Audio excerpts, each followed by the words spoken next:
Hey there, YouTube. This is a build review of the Great Plains Super Sportster Electric ARF kit, sold by Tower Hobbies. So I got this plane for about $115 after some coupons and they had it on sale for their Super Saver Club. So a little bit of money off there and one of their regular coupons and a nice little discount put this plane just north of $100. So I've done the unbox video, and I mentioned that I'm using a Leopard 3542 1080 kV motor. My original plan was to use a 4S prop, or sorry, a 4S battery with a 12.8 prop, but that turned out to be way too much. So I was kind of hoping it might work out, but it didn't. So now what I'm doing is I'm running a 3S battery with a 12.6 APC prop, and that put the motor right at its peak at 54.9 amps. So I'll have a separate watt meter video that I'll be posting to go along with the build video. Normally I put the watt meter test, but because I put the watt meter test inside the build review video, but because I had to do so many iterations, I just decided to make it a standalone video because there's a little bit more information than normal. So on to the build review.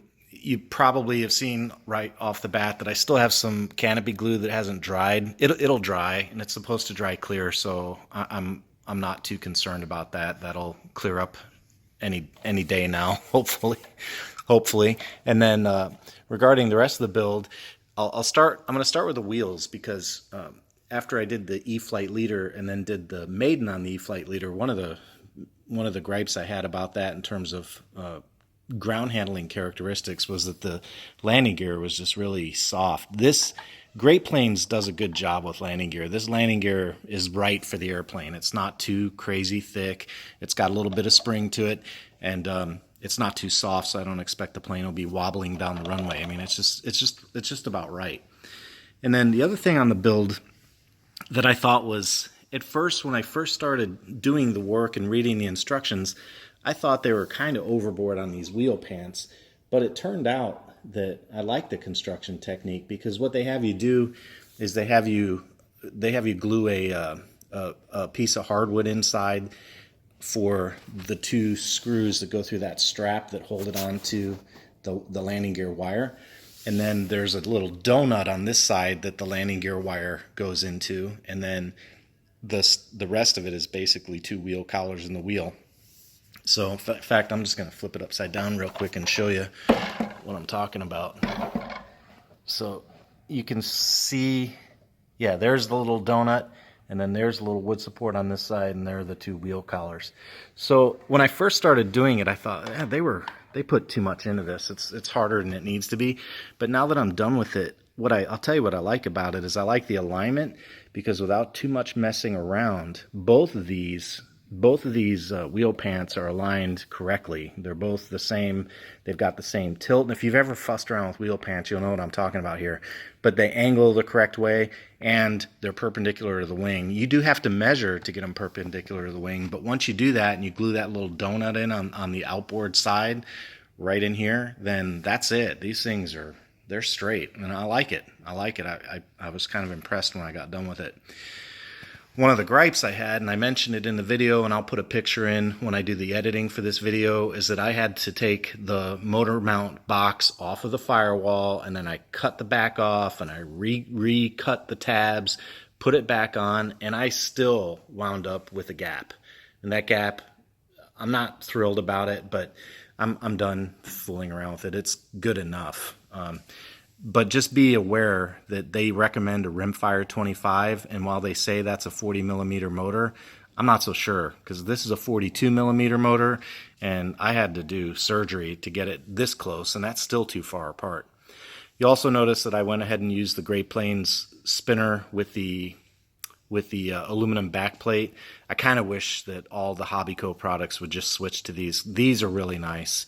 The only problem I had with it, and I don't fault Great Plains, I fault Leopard, is that the prop shaft coming out the front, the threaded prop shaft, the diameter was so small that I had to do work on the aluminum backplate. I had to basically bore it out and then use a prop adapter, like those APC plastic prop adapters. I had to use one of those on the spinner in order to make sure that the spinner stayed centered on the shaft. That's a problem with the motor, not the back plate. So I think it would have been nice if Leopard would have went with a more standard diameter, so that all you'd have to do is remount that centerpiece of the back plate on the spinner. And by the way, the plastic spinner, same exact issue. So bottom line, the moral of the story here is that the diameter on that prop shaft is thinner than most, and that created some extra work on getting this to mount. But I got it done and it worked out just fine. The battery compartment, the hatch, is just a simple 4-magnet affair. Those tabs they're basically alignment tabs. That's all they do. I thought I would have enough room inside the canopy for the ESC, but I didn't. So that's my 60 amp ZTW ESC that's parked right there on the side. But one thing they do on this plane that I like a lot is they look at the ventilation they created in there. So it blows right through the cabin. It's got a nice big air scoop up front. And Great Plains went so far is to put the holes in the bottom for us. So, and that's just one of those tedious things that you have to do, but they did it for us. That's kind of cool. So that saved a little bit of time. Gluing the canopy on, it's not too hard to cut these and glue them. You got to use Lexan scissors. You might have to do a little sanding and a little bit of fine tuning. Like I said, that glue will dry eventually. I don't know when, but it'll dry eventually. And it should look fine once that happens.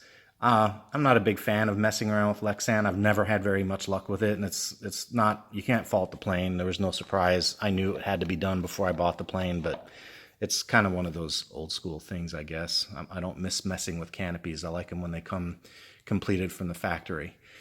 The tail surfaces were perfectly square right out of the box. I didn't have to do really any sanding or filing, which is a relief, because you really got to make sure those are parallel with the wing. You know, when you do this view on the plane, you have to make sure that the distance between that tip and the wing and that tip and the wing are equal. If not, you'll corkscrew in loops. So it's real nice when the airplane comes together and you don't have to do any sanding or filing in that rear saddle area back there, right in there, to get the horizontal stabilizer to be equidistant to the ground on both tips.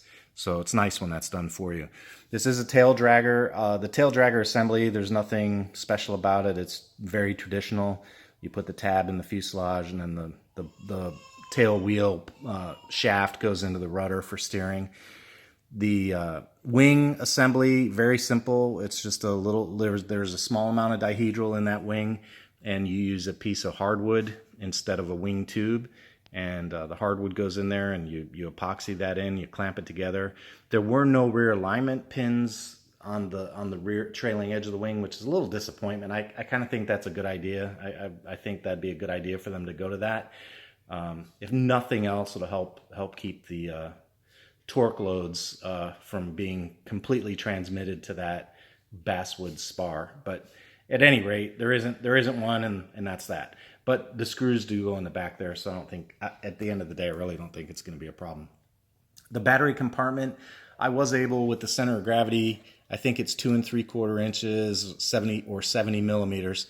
I was able to get the 3-cell battery and a 4-cell battery both to balance with very minor adjustments. So you can run either one. I was using a 2200 milliamp hour 4-cell and a 3-cell, and I didn't have any problems getting the plane to balance right on the money. So no extra weight required, and that is with a 60 amp ESC up front.